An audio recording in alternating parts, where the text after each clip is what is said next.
Let's give him a few more minutes. Yeah, of course.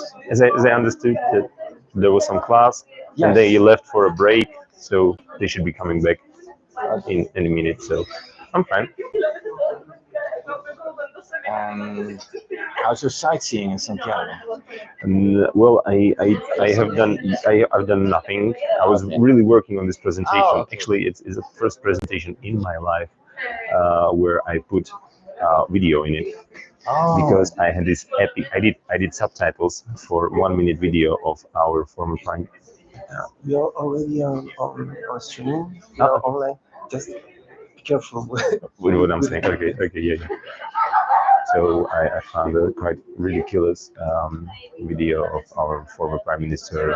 Just after he wasn't able to form a coalition, form a government, so he just had this farewell message, and it's absolutely ridiculous. So I did subtitles to that. Wow. For you to, just to see him and hear him singing farewell song to people. Just like it's like few lines only, but still it's something you have to experience. So I thought that I would definitely I want to show this to the students and then to Of course. Hopefully, the technology will be working better today than yesterday. Yeah. No,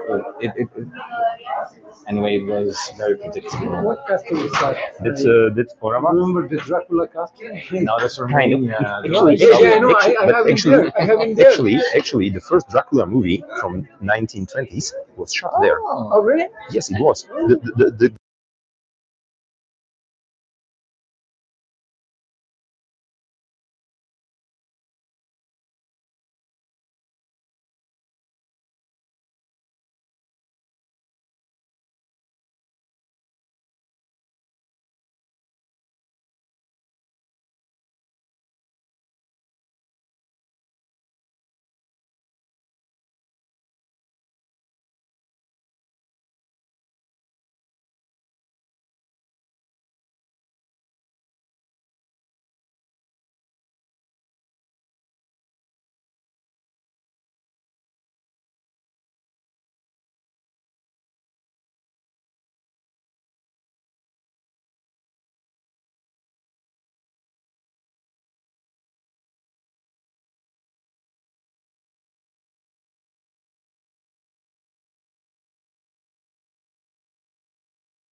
Muy bien, buenas tardes. Voy a pasar al inglés en honor de nuestro invitado. Very welcome to this last activity with our first international guest, Professor Robert Bansel from University of Mateo Bell. This is already your fourth activity and final activity.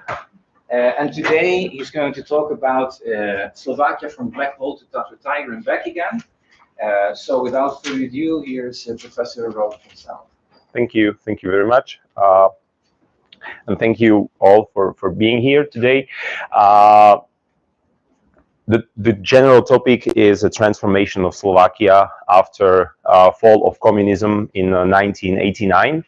But yeah, so we will talk about that, and then dissolution of Czechoslovakia in early 90s, and development of Slovakia till those days. So in case you have any questions or something's not clear, please do ask immediately, so I can answer anything, hopefully. And without further ado, I will start. Yeah, okay. So Slovakia before 1993 was part of Czechoslovakia, a common state, common country of Czechs and Slovaks. I won't get into much history, but Czechoslovakia was established after the First World War. We lived together almost for whole 20th century, with little short exception of years during the Second World War, when Czech part of the republic became part of the Nazi Germany, and Slovakia formed its own state. However, we were puppet state of Nazi Germany as well, and we were collaborating with Nazis. Fast forward, after the Second World War, there was a coup d'etat in 1948 when communists took over in the country. The thing is that people kind of voted for communists, as Czechoslovakia was liberated by, most of Czechoslovakia was liberated by Soviet armies. So Soviet Union was presented as power to the Czechs and Slovaks. They were the power that helped to liberate us. They were one of the crucial powers that helped to defeat Nazism. So we kind of tended to go their way, but still there was a strong democratic resistance in Czechoslovakia. However, in 1948, communists were mingling with police forces, with secret services, and democratic part of the government protested. And the best way they could came up with was to resign in a protest. So they did, and communists took over. Actually, because they had their own militias ready. They had Soviet backing as well, and they assumed the control over the government. 50s were very tough in Czechoslovakia. We had Stalinist terror, so businessmen, intellectuals were prosecuted, they were chased after, they had to, we didn't have gulags like they did in Russia, but still we had like working camps where people were assigned to, and they had to, for example, work in uranium mines, which kind of devastated their health, and many people died during this terror. We had also monster trials with the opposition. So those were trials where people were beaten to confession. They were pressured enormously by, threatening their families and so on. And in the end, they had to give this like public statement that, okay, they acknowledged their crimes and so on, even though they were completely innocent. And in most cases, they were executed after. Also, what communists did was a nationalization of property. So they seized everything, like all private owned companies. Even if you were a small businessman, you had, I don't know, hair salon or you had a grocery shop, it was nationalized as well. And they collectivizate agriculture. So all the little farmers, individual farmers, had to put all their stock, all their land together and work as a collective farmers, so to say. So they, in reality, they lost everything they had. This went on, but in the 60s, after Stalin died, there was kind of signs of relief. And also, like, there was a feeling of internal affairs were kind of loosened up. So there was some limited freedom of press, limited freedom of assembly. So some civic rights were kind of re-established to some extent. And this was not appreciated by Soviets, of course. So they pushed back. And in 1968, there was an invasion. Armies of whole Eastern Bloc, with few exceptions, I think Albania and Yugoslavia, refused. But all other countries, Eastern Germany, Poland, Hungary, Soviet Union, they attacked us and invaded Czechoslovakia with overwhelming force. We weren't able to defend ourselves. It wouldn't make sense. They kidnapped our government, prime minister and ministers, took them to Moscow and forced them to sign an agreement with foreign forces being stationed within Czechoslovakia, so they can, you know, control what's going on. So, and this process of re-establishment civic liberties was called Prague Spring. It was suppressed, and they started normalization afterwards. So it was a process of that led to stagnation in terms of economy, in terms of life standards, and also to gradual decline.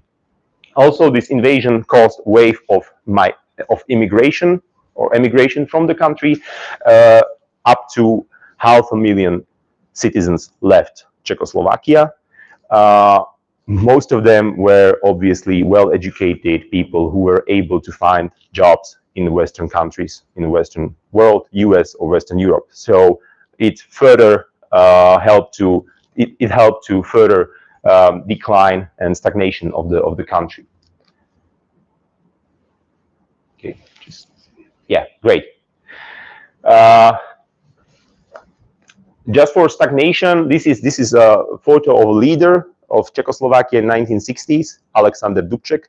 He was awarded by, I think it was Sakharov Prize and many others. So he tried to show a communism with a human face, so like more soft version of communism, but he wasn't successful.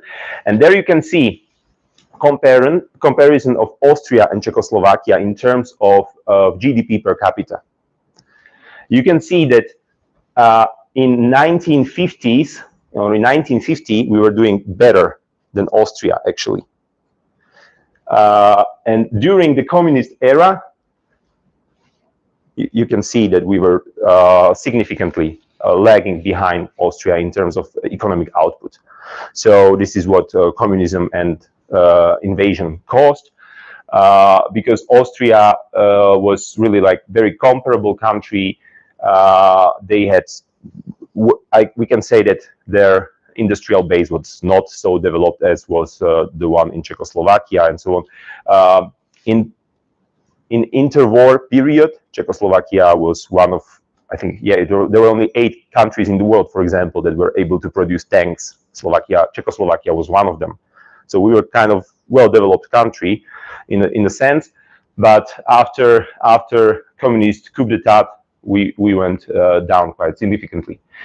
What was characteristic for communist economy was that it was centrally planned, command and scarcity economy, which means that everything that happened within the economy of the country was planned from the seat of government, centrally planned. They did those plans for 5 years. So they said, I'll give you an example, we will produce, I don't know, 10 million of trousers in next 5 years. No matter what, no matter if there's any demand for them or not. You were okay if you produced 10 millions of them and the demand was only 8. But in most cases, the demand was way larger. So therefore, it was a scarcity economy. There was official absence of unemployment. So it was illegal for you to be unemployed. So everyone had a job, even though those jobs were created like unnaturally. It's, you know, there's like natural level of unemployment. It's about 2-3%. But they created jobs for everyone. And you can tell them that then the production per capita was pretty low because many people were doing nothing. And so it led to gradual falling behind and reduction of competitiveness. So when communism fell, we were absolutely in no state to compete with foreign, especially Western producers of goods. You can name any kind. In most cases, we were absolutely behind. Yeah. And what happened then? In 1985, Mikhail Gorbachev came into power in Soviet Union, and he started something that's called Glasnost and Perestroika, which is like openness and reforms. So he started to reform Soviet Union. He started with you know, some kind of freedom of assembly, freedom of press, you know, loosening up the very tight control within the Soviet Union. And some of the countries of the Eastern or Communist bloc happened to follow him. Some didn't. Czechoslovakia was one that didn't follow, because we had very conservative leadership at the time. But what happened was that USSR signaled that they won't interfere in internal matters of other countries within the Eastern or Communist bloc anymore. So they signaled like, okay, if you happen to, you know, if you happen to become democratic, okay, or if you want to loosen up your policies, it's fine. We won't invade you. We don't have power to do that. We don't have resources to do so.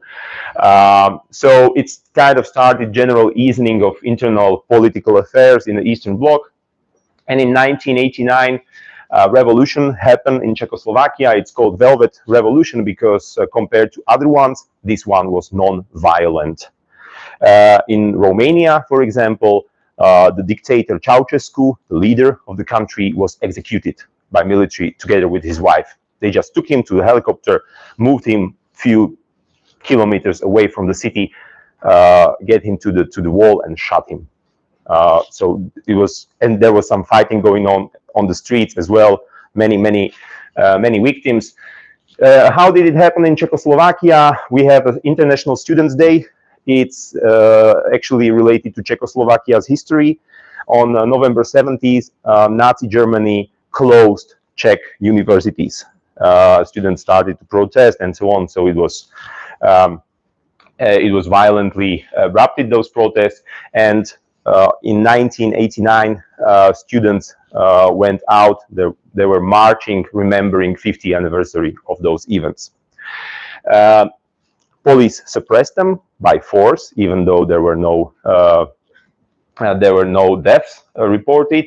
But this show of force kind of moved people against the government. So, you know, people thought that suppression of the peaceful march was unthinkable of, and they should protest as well.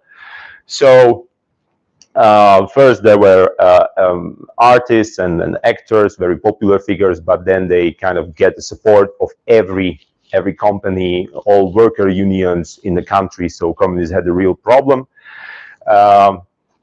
and the goals of the protesters were for the communist government to resign, to establish country as democratic with free elections, to restore civil rights, and to make economic reforms. So what they did on November 30th, federal parliament formally deleted section of constitution that was giving Communist Party monopoly of power. Soon after,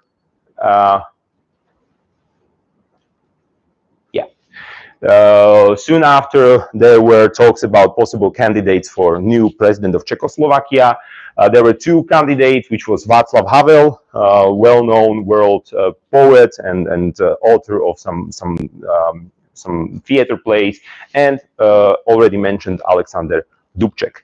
However, Dubček was, you know, he was communist still, even though he tried to pursue some softer policies. He was still a communist. Václav Havel was a representative of some kind of underground resistance to communism, so he was well perceived in those circles. And fun thing is that Federal Assembly, which consisted of communists only at the time, elected Václav Havel as a new president of the country. And Dubček was appointed as a chairman of Federal Assembly. Dubček actually died only, well, less than 3 years later in a car crash. So on December 30th, Havel was named last president of Czechoslovakia. You can see he was quite popular with foreigners. His speech in Congress of United States was like well appreciated, and he was welcomed. He also made friends with Rolling Stones and so on. He took Bill Clinton to one pub in Prague. It's really like total underground alternative pub. He took him there to meet like general ordinary citizens, have a beer with them, and then they played some saxophone or something like that. So it was nice. And he did a lot for image of Czechoslovakia back then. And then for economic transformation. So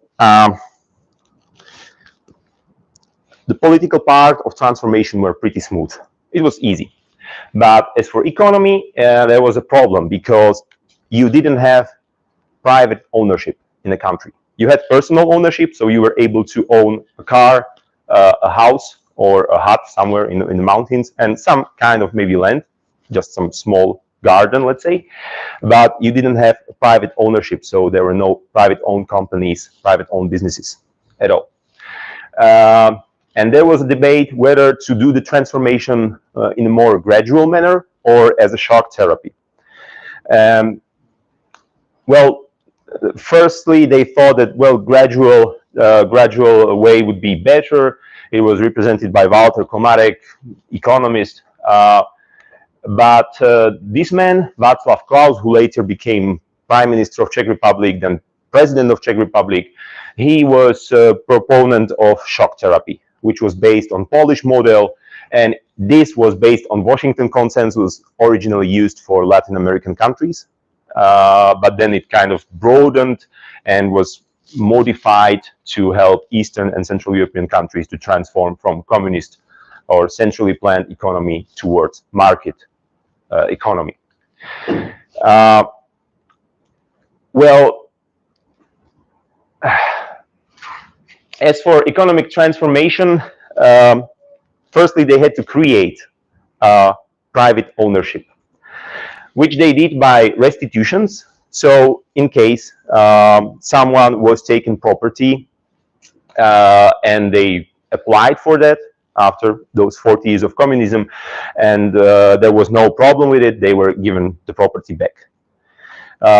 It consists mostly of land, sometimes maybe some smaller businesses, but in most cases, if you had a business and it was nationalized, the businesses were merged into huge state-owned companies. So then it was kind of difficult, you know, to separate some unit or some part of company that existed for 40 years.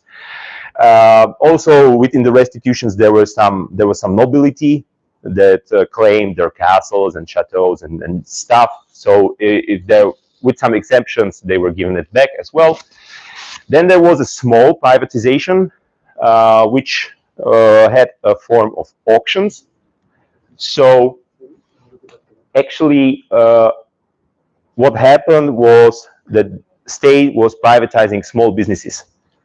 As I mentioned, grocery stores, hairdressers, I don't know if you had a repair shop for electronics. Those were kind of businesses that you were able to privatize in auctions that were public, and you were just bidding your price for the business. It went quite well. It was very democratic, very open, quite transparent, I have to say.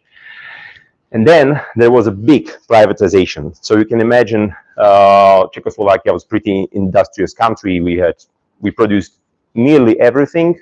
And there were some large companies, and what they did was a voucher privatization, because people were told that everything that state owned belongs to the people. So how do you kind of split it among 15 million people? So they did these vouchers, and they selected several companies, like hundreds of companies actually, and they printed vouchers to cover the price of those companies, and they gave it to people, and so people could buy stocks. Obviously, after 40 years of communism, no one knew what stocks are, or what's the market, how to trade stocks, what does it even mean, what has price, what doesn't. So there was a lot of room for speculations, for corruption, and so on. So big privatization was fairly problematic, and also there was a strong push not to let foreign investors come and buy those companies, which, well, we'll see on the case of Slovakia, which wasn't the best way to go. What happened was that due to the structural flaws of Slovak economy was more focused on Eastern markets, on Soviet markets. We were producing a lot of heavy machinery, a lot of heavy weapon systems, like we produced tanks, we produced howitzers and stuff like that. And there was no demand for it anymore. And we weren't able to compete with Western products. So our companies start to lose markets, and they had to let people go. So there was a steep rise in unemployment. There was rise in prices as well, drop in production, and in Slovakia it was more severe than in Czech part of the Republic. Therefore, nationalists came in and started like, okay, this whole reform, this shock therapy is made specifically for Czech conditions. They don't care about Slovakia. They don't care about our specific conditions within Slovak part of the Republic.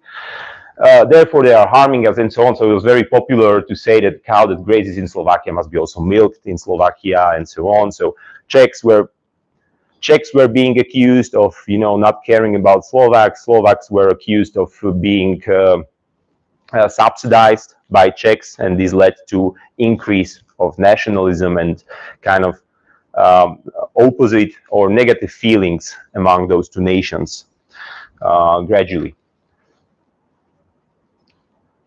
Yeah.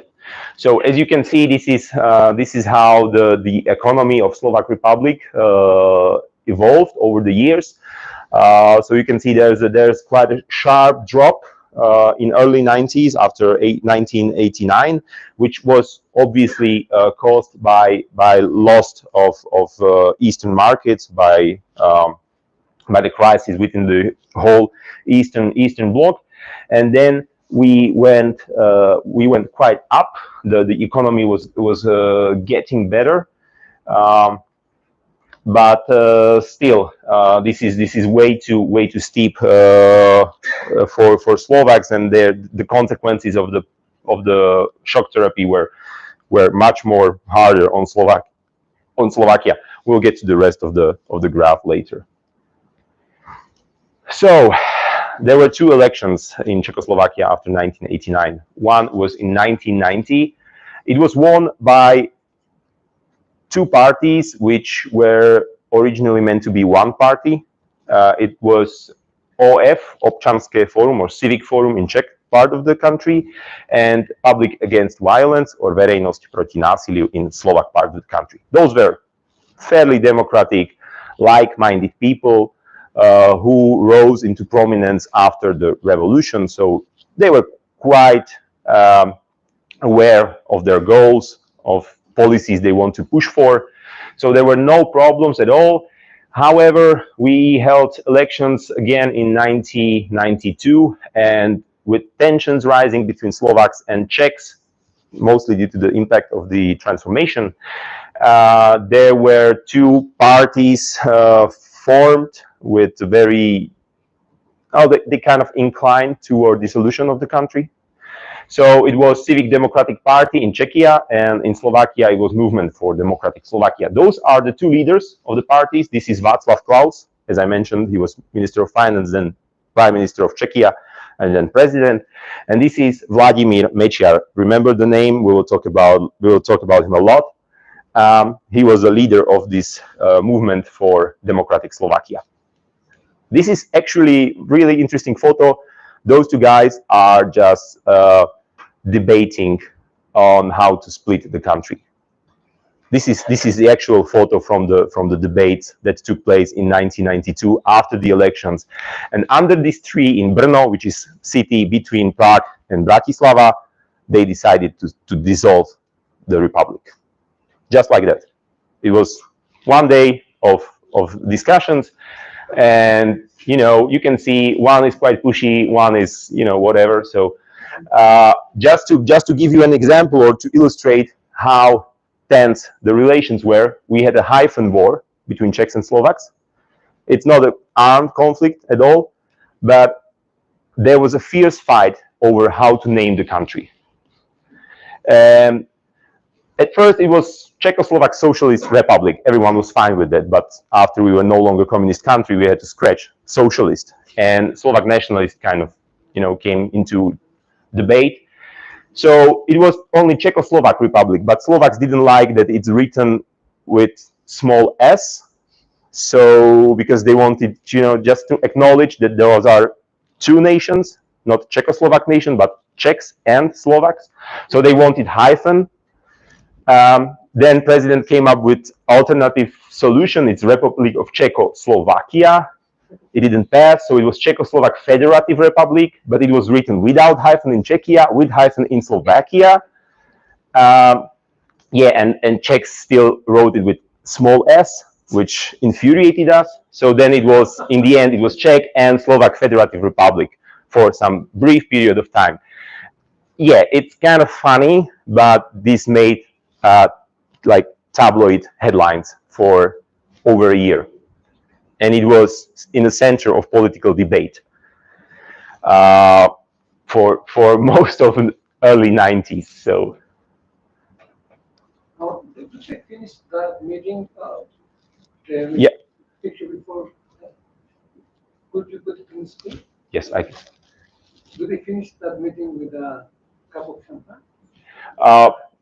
No, actually, Vladimir Večar is or was or says to be an abstinent. So I don't know.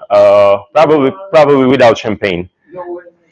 But in the end, they were kind of happy about the results. They both were okay with the dissolution. What happened was that they did it without referendum, which was heavily criticized. People wanted to express their opinion, and they didn't. So there was a dissolution on September 1st, 1992. We passed our own constitution by Slovak National Council. It was hastily prepared based on constitution from 1920, mixed with kind of some nationalist ideas that are not quite historically correct. So, and also some parts of the constitution are said to be really hard to execute. So yeah, it has its flaws, but still it's not something catastrophic. Were there any problems? Well, as for border, the border is pretty stable from 13th century between Czech lands or Czechia and Bohemia and Moravia, which are now part of the Czech Republic, and Slovakia. There were some small disputes, but they were quickly resolved. Then there was a proportional division of property based on the ratio of population, so 2 to 1, 2 for Czechs, 1 for Slovakia, with few exemptions, just to name some. I think fighter jets. Slovakia got more fighter jets because they traded them for something else, and so on. But it doesn't really matter. Real estate remained in a given part, obviously, of the former federation, and so did companies, mostly according to their HQs. So, for example, even if, I don't know, Škoda company had some factory in Slovakia, they just, they just sold the factory or ended the production and moved it to Czech Republic. So that's what happened, basically. And on January 1st, 1993, well, day before, Czechoslovakia, right on the midnight, ceased to exist. And since the new year, Czech Republic and Slovak Republic were established. Just a note, this day is a national holiday in Slovakia. It's not in Czech Republic. Their statehood is, they date their statehood to the times after the First World War. They don't care about this date at all. They even stole the flag. Like, they were supposed to create the new flag, but they didn't. So they took just Czechoslovak flag, which, and we did, well, whatever we did for our flag. So Slovakia in 1993 to 1998, well, this was a kind of teenager era of the country. There you can see Vladimir Mečiar, then prime minister, and Ivan Gašparovič, later he became our president. He's, well, very I would say, funny person. Anyway, this era is described often as the era of Mečiarism, which is named after the prime minister. He was his autocratic style of governance and connections to organized crime, really violent organized crime groups. There was an unprecedented corruption because they were continuing with economic transformation, which was still not finished. So there was a huge space for corruption. And there was a stagnation regarding entry into Euro-Atlantic structures, namely EU and NATO.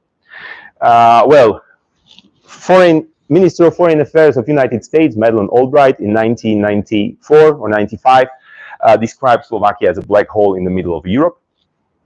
And though we may not like it being called black hole, it was possibly true because Vladimir Mečiar abducted, not him personally, but he abducted president's son just to push president into naming one very controversial person as a minister of interior. President refused, so they kidnapped his son, beat him, took him to Austria, drugged him, because in Austria, president's son was accused of was falsely accused of some corruption or some shady business. So they took him there and they thought, oh, he will rot in jail in Austria. But when Austrians realized that, okay, this is something else, they gave him a protection and let him stay there. For this abduction, he abused secret services, and they cooperated on this with mafia. Also, they murdered a policeman who was in contact with witness of the abduction. They put a bomb in his car. And after all of this ended, when President Kovac, he ended his term, and back then our presidents were voted for in a parliament. So they were elected in parliament. So there was a brief period, I would say half a year, when Vladimir Mečiar took over presidential powers as a prime minister, and he granted amnesties to everyone who was involved in this crime. So for 20 years, we were not able to investigate. And after 20 years, you know, some people are dead. Some people are living abroad for some, I don't know why, maybe. So we'll probably never get to the root of this, and no one will be ever punished, most likely. Yeah, but the guy's okay. He is now an ambassador for Slovakia, I think, in Dubai. So yeah, he's doing fine. Don't worry about him. Like, tough times, but so there you can see our then Prime Minister Mečiar with Claudia Schiffer, the model. He invited her. He paid her like a lot of money, and she took part in opening some segment of highway in Slovakia. So that's how we demonstrated that we are a fully developed country back then. As for economic transformation, those nationalists and populists, they claim that we need some kind of Slovak way of transformation, which would be more specific to our conditions, and also would take more interest in people. So because of the unemployment rate and so on. Thing is that they did not come with any complex reform for transformation. It was just, you know, just gibberish. They were putting ideas into the vast space, but none of them work and none of them were actually implemented. Important role in this era was played by our central bank or National Bank of Slovakia, which was very independent.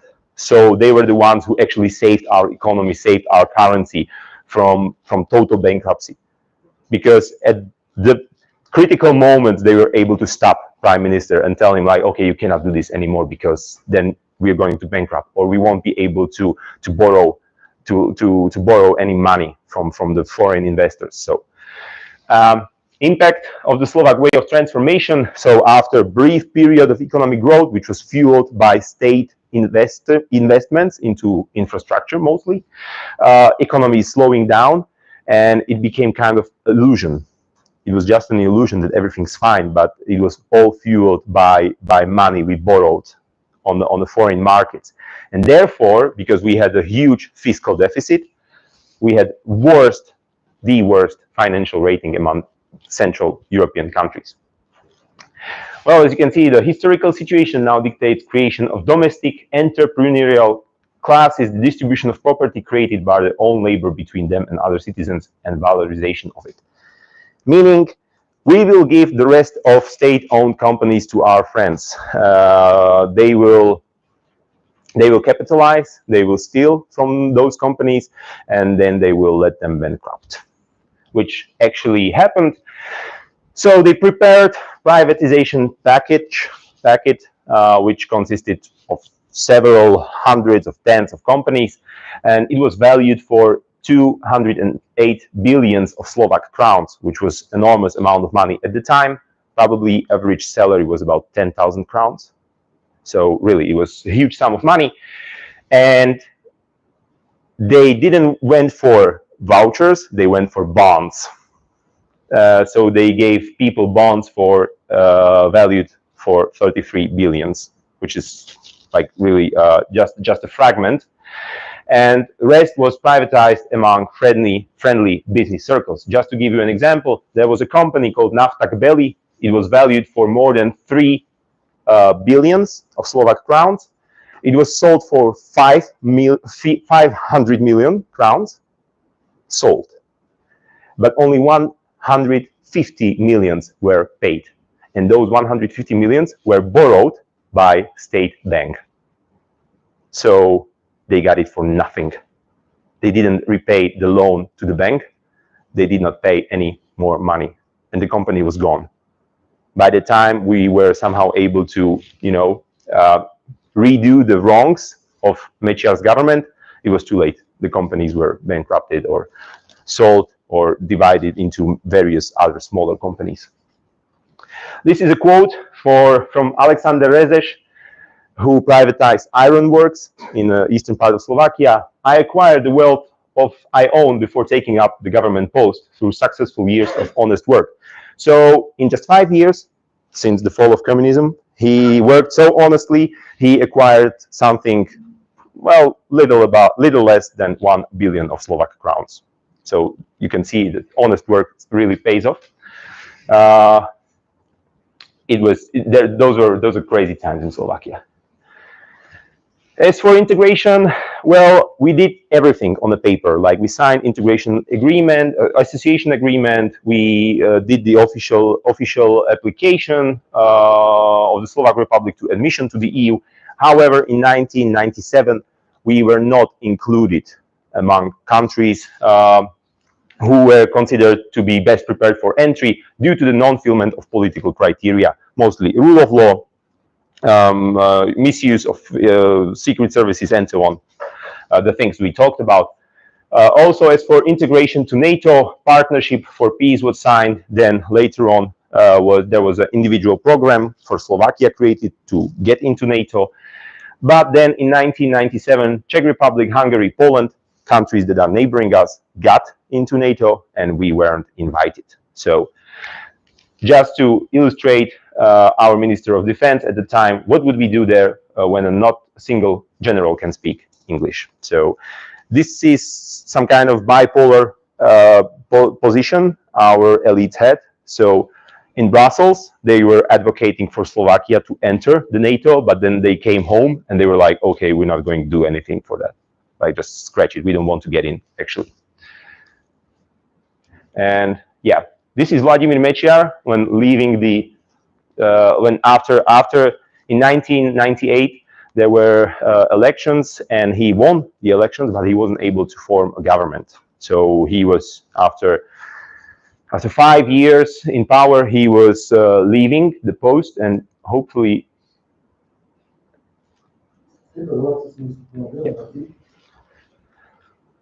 Povedal som všeličo. Nedoste sa na Slovensku, budete sa niekedy myslieť, a nie je tak, čo majú ľudí. Čo vám ľudí na základe?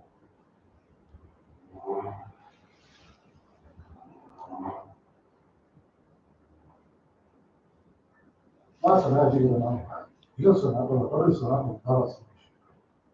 przebrany. Chodź, Jezus. Z Panem Bogiem. Nie ma was. Nie mówi więcej. Nie mówi więcej. Ja mówi z was. So this is how our prime minister got out of his office, very stylish, still yet absurd way. And it's part of, you know, like folklore within political debates in Slovakia, this song, especially given the fact that he really did harm to a lot of people during the time, and he stole from Slovakia in like crazy sums of money. So then there were two governments of this guy, Mikuláš Dzurinda. They are considered to be one of the best. It's considered to be best era for Slovakia. Yeah, this is him during the campaign. He is a vivid sportsman. He does some running, marathons, and so on. So he decided to go around Slovakia on bicycle. So he did. It was very successful. His first government consisted of quite wide coalition. He had to put together just to get rid of Mečiar. They were in a very difficult situation in terms of economy. You know, state had no money. Literally, they found there was like in fund of state property there were only like 50 million crowns left, which is nothing. It's like, I would say maybe 1.5 million euros, maybe less. You know, it's nothing. There was a bad reputation, financial rankings, everything was totally wrong. So they had to do fiscal cuts, very decisive fiscal cut, which did not earn them, you know, best reputation among people, because obviously people are very relying on social aid and social benefits from the state. But what they did, they renewed integration into EU and NATO. His second government was without social democrats, who were kind of like a force against even more radical reforms. So it was most pro-reform government in our history. What they did was a tax reform, fiscal decentralization, pension reform, social system reform, liberalization of jobs market, healthcare system reform. And for this, we can probably thank to Ivan Miklos, who is considered one of the brightest minds in terms of economy and reforms in Central Europe. He also later helped to Ukrainians with reforms in their country. So there's a quote that in 2000 we had the worst rating among the 4 countries, which means Poland, Czechia, and Hungary, Slovakia. But in 2005 we were 1 grade ahead of Hungary and Czechia, and 2 grades ahead of Slovakia. Just in 5 years we were able, you know, to open our market, to bring in foreign investments, to decrease unemployment, to stabilize our fiscal conditions. It was really something. But they weren't able to communicate this with people. So, you know, people were kind of upset about those social bonuses and benefits and so on. So they had it quite difficult for this one. So yeah, as you could see, during the end of Mečiar's era, the economy was already in decline. Then it kind of dropped to the below, and then it went constantly up with a rise, peaking in 2006 on more than 10% a year. So we were one of the fastest growing economy in the Europe, later in European Union. After that, we had some social democrat governments who renewed all those social policies, so our economy plummeted. And it also after 2008, when there was a global financial crisis, it hit kind of its bottom, then it went up again. But we never did such a growth. We were never able to have such a growth again. There you can see development of FDIs in Slovakia. Again, you can see that after Dzurinda took power, the investments grow steadily. In Slovakia, there was There were investments mostly from automotive industry. So Slovakia is per capita the biggest car producer in the world. We have Volkswagen, Kia, Peugeot, Land Rover, Jaguar, and Volvo automotive plants, just in country of 5.5 million people. So yeah, it's like smaller than Santiago,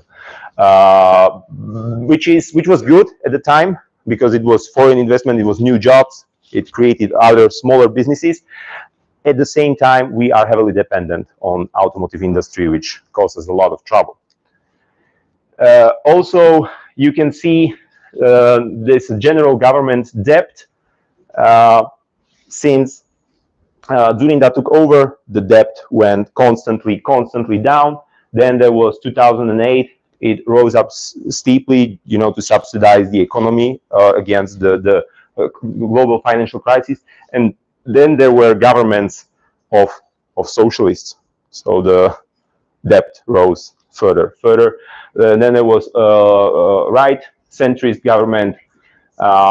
Then there was some kind of good economical situation during other socialist government, and then it went up due to the COVID pandemics. Yeah, gross domestic product rose as well during that era steeply, as you can see. There was a steep growth. However, he made some shaky promises about doubling salaries, and then he had to acknowledge that it was populism, and he wouldn't promise that again. But as you can see, between 2005 2011, Slovakia's GDP increased by 38%, which was the biggest increase within the whole European Union at the time. Not to be very, friendly with the government, they were also they had also some corruption cases, big ones. There were problematic issues regarding privatization of banking sector, privatization of gas industry in Slovakia, and so on. Jan Čarnogórsky, one of the leader of coalition parties, when asked whether he does not mind being minister of government associated with corruption, he said, "I will go to confession." What a Christian Democrat he is. As for integration, we were able to fulfill all criteria in just 6 years. In 6 years, from 1998 to 2004, we joined EU, we joined NATO. As for EU, we had 2 years less than Czech Republic for negotiations, but we were able to get there together with Czechs, Poles, and Hungarians. Interesting thing might be that there was a referendum in 2003, because to enter the EU, you have to have a referendum. The turnout was just 52%, which is 2% more than it needs to be for a referendum to be valid. And 92 people voted for entering the EU. Thing is, if those 8 people who voted against our membership in EU wouldn't come, the referendum wouldn't be valid. It wouldn't pass by. It wouldn't pass the 50% quota. So, thanks for those votes. In 2004, we joined NATO, which was not problematic at all. However, since then, we were still struggling to keep up with NATO conditions, especially you have to have 2% of your GDP on your defense, which we managed to do so, I think, only just 2 years ago for the first time. So that's for our NATO membership. 2004 and up to date. Well, in 2007, even though there was a new government formed by Robert Fico, Social Democrat, Vladimir Mečiar, he did his comeback, even though he was a minor partner within the coalition, and Slovak National Party. Terrible combination, a lot of corruption going on again. They stopped investigations, they did not do any reforms that they were needed. We had to continue with our reforms. You have to reform your country constantly. They did none of that. Still, there was we had some reserves. The economy was working well for some time, so they had money to spend on various social ideas. So in 2007, we entered Schengen area. In 2009, we became member of the Eurozone, which was fine due to the fact that we are the only country of Central Europe which has euro as its currency. We are doing 10% better than we would do without the euro as a currency. It helped us a lot. It stabilized us during the crisis in 2008. Then 2010, and then COVID crisis and so on. So it helps a lot. Yeah, Czechs, Poles, and Hungarians, they still refuse to use euro as their currency. It's kind of nationalist thing. We don't get that at all. Then in 2010, again, right-centrist government was formed, led by Slovak Democratic Christian Union, with Prime Minister, first time it was a woman in our history, Prime Minister Professor Iveta Radičová, who's a sociologist. This government lost its vote on kind of financial mechanism which was supposed to help to Greece, which was in a lot of trouble back then. So they lost their vote in the parliament, and therefore she resigned as a prime minister. So we had the snap elections. Fico is back. He won a landslide, even after there was a guerrilla affair, a huge, enormous scandal of buying members of parliament and their votes. But he just said, that's not my voice on the record. And that's it. That's all. People believed him. Also, Radičová's government was in a tough position because president was opposing her on everything, literally everything. So there's a quote, sometimes I feel that he would veto even Archimedes' law, because everything the government tried to push through the parliament, it was approved in the parliament, president vetoed it. So it had to go through the parliament again. So this was quite a difficult situation for her. Yeah, so after 2012, Fico won landslide. He had majority in the parliament. So his party, he ruled solely. Then in 2016, he formed government with 3 other parties, and their marketing was that they are bulwark against rising fascism in Slovakia. And what happened during this government was the murder of Jan and Martina. It happened on February 21st, 2019. Jan was an investigative journalist who was working on some pretty serious cases close to the business circles, close to prime minister and the government and politician elite at the time. They murdered him and his fiancée at their house. I remember that day. It was like, okay, there were 2 bodies found in the house somewhere in some village. I was like, okay, it was some journalist. Well, fine. And then, it was investigative journalist, and he was like, he was really good with data analysis. And investigation led to well-known figure from various cases from the history, especially from Mečiar era, Marian Kočner. And he was actually accused. Now he's in jail, even though for something else. We still wait for results of the trial regarding the murder. But what happened was that they confiscated his cell phone, and there was a communication on Threema app. And this communication revealed his connections to political elites, to judges, to policemen, to the prosecutor general. It explained a lot of corruption that was going on in the country. It was whole Slovakia was reading the Threema. It was like thousands of pages, but we were like reading through that because it was terrible.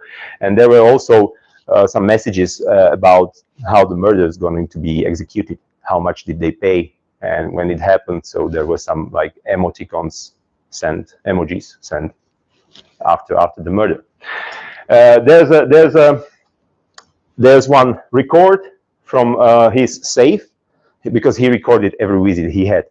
And there was a former general prosecutor, which by the definition is one of the most powerful people in the country. He was like, it's a really powerful figure in our political and judiciary system. This is how he talked to him, like very openly, very vulgar, and they openly talked about how they bought votes of members of parliament just to get him elected as a general prosecutor. After this, Fico wasn't able to hold power anymore. He had to resign as a prime minister, but his party still kind of led this coalition further. They kind of had to allow the investigations to go further, but still they were trying to, you know, interfere with those investigations to protect themselves, to protect their people.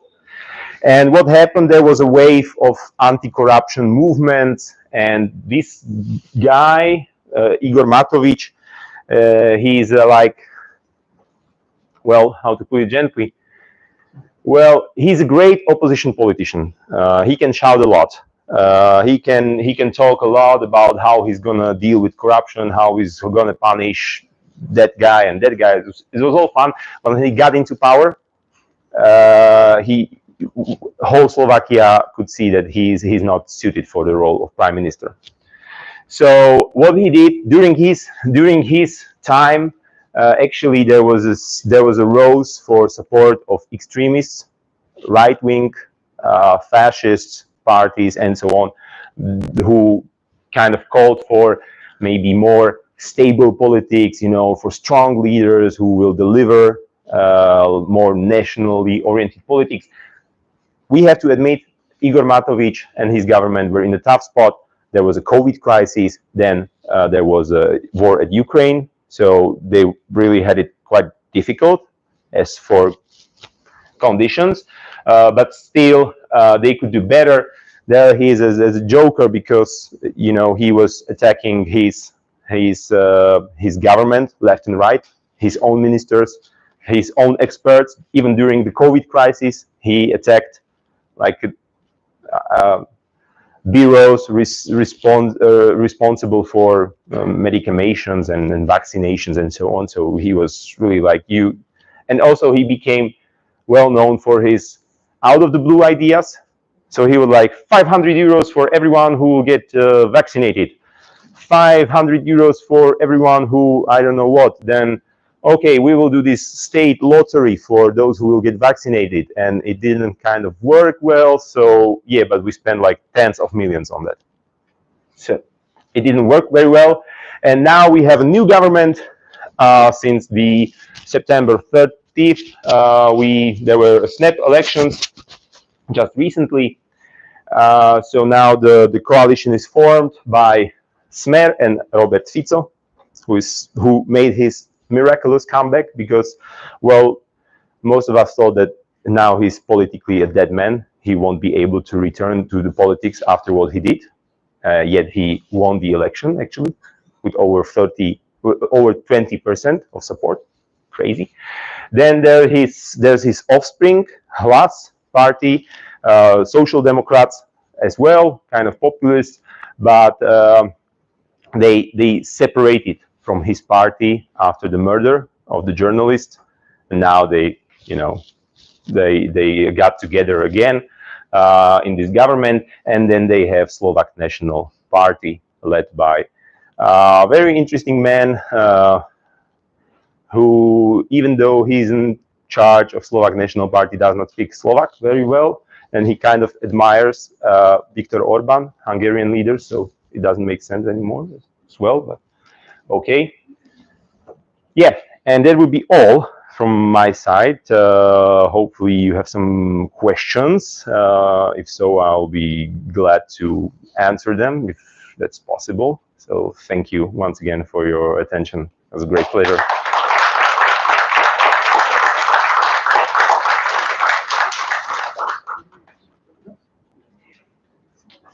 Yes. So I have a question before. Yeah.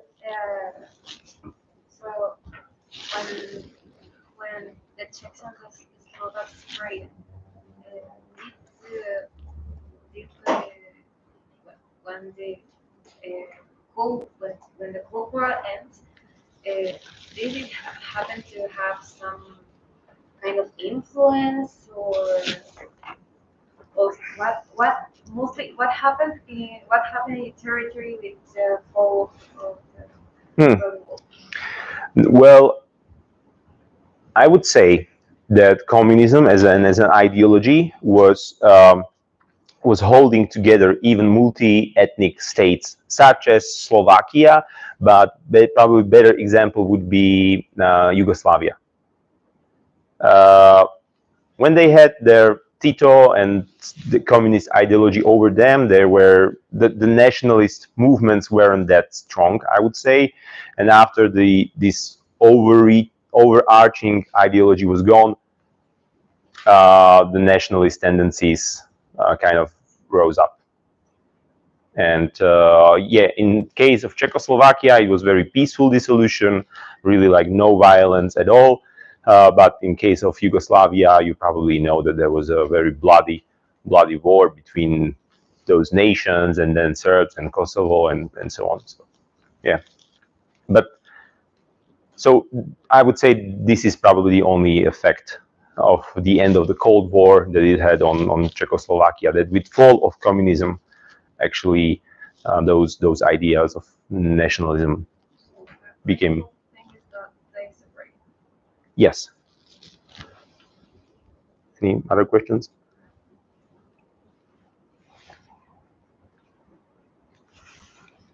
Yeah.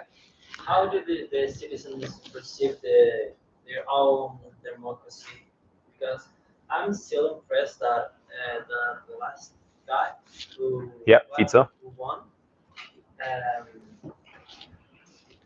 How after all? Yeah. Well, the thing is, he led very aggressive campaign, especially on social media. It was utterly aggressive, like very populist, very aggressive against everyone, against president, against opposition. He kind of from a guy who a few years ago was his main goal was to be in the center of European Union, to be the most as integrated as it gets. He went to well, I would like to be a new Orban, Viktor Orban, very autocratic leader. I will step down on NGOs. I will step down on free media. I won't tolerate this happening no more. He also realized that he can get some votes from the voters for fascist parties. So he kind of did some rhetoric towards them, as for, oh, we will stop supporting Ukraine. You know, we won't have any American soldiers on our soil, which we don't. But still, he said that. And so on. So, well, we will see what part of it was just rhetorical to get votes, and how much of those he will actually deliver. And as for how people perceive democracy, it's funny, because there are studies, and I'm sorry I didn't include them. It could have crossed my mind, but there are studies that people in Slovakia in general, they tend not to trust in each other, but they tend also not to trust into institutions. They like having democracy, but also they would like to have a decisive leader who does not care about parliament or politics, who will just, you know, bash the fist on the table and just say, like, this is how it's going to be, no discussions. So yeah, there's kind of bipolar position of Slovak people towards democracy, and we don't know for sure. We would like to do some research on that, but we think that there's kind of nostalgia for communist regime, or yeah, totalitarian regime, where people were taken care of, and many people in Slovakia are still expecting government, bless you, government and country to take care of them. So you know, they would vote for anyone who will promise them something for free, or to give them some extra social bonuses, or some subsidizes and so on. So this is why democratic forces had it very difficult in Slovakia every time, even though they were in power. They were in a tough spot. And how is the age distribution between the citizens? Because most young people or seniors. Well, I would say that we have kind of like traditionally a European distribution. So yeah, we will have a problem with our population. Our population will get older.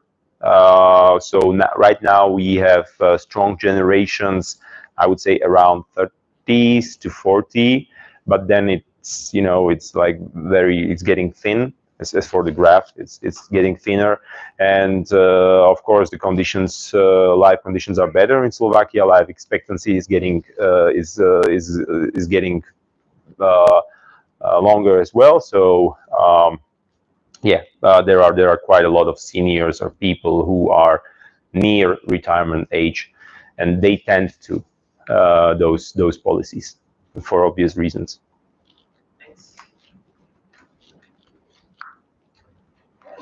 How Slovakia is doing relative to what is happening in Czech Republic? Well, we are getting worse. We are getting worse and worse in every aspect. In terms of economy, we're getting worse. In terms of quality of education, worse. In terms of healthcare system, worse. Really, like in most of some studies, or in most of some rankings, we are on the very end of the European Union, or sometimes Bulgaria is under us, which, you know, we used to compare with Austria, Germany. So we would like to, you know, we would like to become like something like Germany. We would like to have their life standard and so on. And now we are like, oh, it would be great not to fall behind Bulgaria, which for years we looked to Bulgaria like, oh, they're like half exotic part of Europe, very, very badly developed. Because, for example, how Bulgaria did their economic transformation was gradual. They did a gradual reform, and that's why their economy was way too weak, especially at the beginning. But now they are getting better and better, and we are still kind of stagnating. So compared to Czechs, yeah, for some time we were in some aspects doing better. In some aspects we were close to them, very close. But since Fico took over and he ruled the country for 12 years, well, and he did not do any reforms. We did not reform our educational system. We did not reform our healthcare system. He kind of did some amendments to, for example, tax reform. We had flat tax. So we had 19% tax for everything, mostly everything, which was perceived as very good step for our economy. And then came Fico and he said like, okay, for alcohol we need to lower the tax, for domestic foods production we need to lower the tax, for books we need to lower the tax, and for this one we need to increase it. And it made taxation environment a lot less transparent. So that's why you know, we are not getting better in terms of economy. So, any other questions? And what is the future? I'm sorry. That's okay. I have a technical question. What is the difference between the president of the country with the Prime Minister. Well, executive powers are held by Prime Minister. So he's a head of government. He is, in most cases, he is the leader of the party that won the election, the parliamentary election. So there's a vote in the parliament, you know, for confidence in government. So yeah, that's how he becomes prime minister. but head of the state is the president. Even though president has limited powers, it's not as strong as, for example, French president in this case, or United States president. It's mostly representative. President can, I think, sign treaty with other countries. Yeah, but mostly it's representative, and he can veto some laws and acts, but it's not much. Diplomatic way, with the Yes. NATO, Yes, for most of those you need presidential approval. Some of NATO meetings or EU meetings are for heads of the states, so in that case president goes, but mostly it's for prime ministers. Yeah, they are the ones who are actually holding the power. Yes. What is the future? Well, the future looks kind of not good now. And it's okay. That's my very subjective assessment, I have to say. But we just are in the process of, there are lists of nominants for various ministries right now going on, and our president already announced that she won't appoint a man who was appointed as a minister of environment because he doesn't believe in climate change. He also spreads like fake news about everything, disinformation. He wanted to hang rangers from national parks who opposed him in some things. He wanted them to hang them publicly. He said that, like, we should hang him, then burn him, then, spread his ashes. So she declined to appoint this guy, and he's furious. He doesn't understand why. Well, who knows? And Maybe you can explain. well, there's a petition going on with over 50,000 signatures to support President's Chaputova decision on this one. But there are other people who will most likely end up in charge of various ministries, and well, quite frankly, I'm not that optimistic about the future of the country. So yeah, it will be quite a tough time. But the thing is, Robert Fico and his associates some of them are actively being investigated in various corruption cases. Some of them has already been accused, so they are waiting for the trial. Some of the people who will sit in parliament were, well, already they had the trials and they were confirmed as they did something illegal. And the thing is that Robert Fico is most likely trying to defend himself from going to jail. So his motivation to be in power is very strong. Also, he's motivated by his friends and his circles because they don't want to go into jail as well. But for last few years, we have, I think, over 140 people. There are like all those maps of how people are connected to various cases of corruption and bribery and other acts of, maybe even some acts of violence and so on. So, and some of them were accused, then were set free. Some of them were taken into jail. Some are in jail. Some are still waiting for the trial. And probably all those investigations and all those processes and all those trials will be halted or stopped or interfered into, which is, it's not good for trust of people in institutions, definitely. Yes, but the disinformation were wild regarding those investigations. It was really something that were. I could go into details, but you wouldn't understand it because it's very nuanced for even for Slovaks. I got lost in it many times. So And time is almost up, so last question. Okay. Yeah, because for example, I think that if there are like some good examples inside the Eastern European region of countries that are like developing well. I don't know. I consider like the case of Estonia. Estonia. I don't know how to pronounce it. Yep, Estonia. Yeah, because for example, I know that they have like good prospects and a good economic development inside the region because of these technological advancements that they have.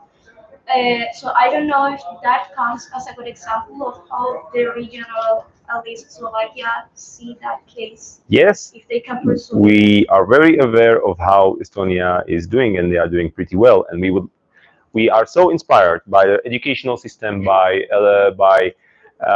digitalization that happened in the country, of whole bureaucratic processes and so on. And we would like to be as Estonia, but for that you need politicians who does not steal in such an enormous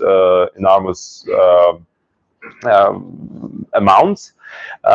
You need real and honest interest in public affairs. People need to be also motivated somehow to vote for politicians. And what those populists who are now in the government, what they managed very well was to keep people focused on certain issues that are not relevant for the development of the country, but they are very emotional issues. So they focused the debate on overpopulation of bears. For 1 month, we were talking about how many bears do we have in Slovakia and how dangerous it is for people. There was one attack, like literally, and media were full like, oh, then people saw bear there and there. Okay, but we are mountainous country, so it happens from time to time. Then the focus shifted to LGBTQ community and minority, and it was like, oh, we have to save our traditions, and they will force us to have 72 genders, and I don't know what else will happen. And so people got scared of some LGBTQ ideology, which is not a thing in Slovakia. And what those people, they want only, for example, registered partnerships, just to be, to be able to be informed about their state of health among partners, and just to be able, I don't know, to live in some kind of official, institutionalized relationship. That's it.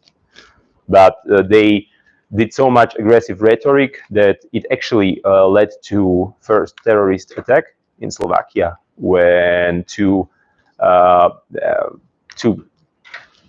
people from LGBTQ minority were killed by radicalized young student of high school. He took gun and shot them, and then he planned to shoot also prime minister, but it didn't happen. I think he shot himself before. I'm not sure about the case of this, but yeah, that's what happened in Slovakia. So they were playing on a very emotional topics, and people weren't thinking about how to improve the country. It's like what happened in the United States with the trans community and all the new bills that are happening right now to like restrict like the trans community in general, and they are just like yes, yeah, but the thing is that Europe is very different. Europe is more conservative than United States. Yeah, we are way different, and what this community wants from society in general, it's not that radical, so to say, as what they want in the United States. So, but our politicians are, they are threatening people with those cases from America, and you can see there's some protests, and someone's on their knees, and is barking like a dog because he identifies himself as a dog. And our politicians are, do you want this in Slovakia? Do you want this? And people are, no, we don't. But that's not happening in Slovakia, But they are very skilled in their communication towards people, and they are not able to deliver solutions for the real problems, such as economic stagnation, reforms, education, and so on. Slovakia is trapped in the middle income trap. Our labor force is too pricey, but at the same time, we don't have enough potential. I mean, mental potential mostly, people who are skilled, who are educated, to develop our research and development capacities. So we are like manufacturing cars mostly, and that's it. And it's not going to last forever, you know. So, yeah. Thank you for your questions. It was really great.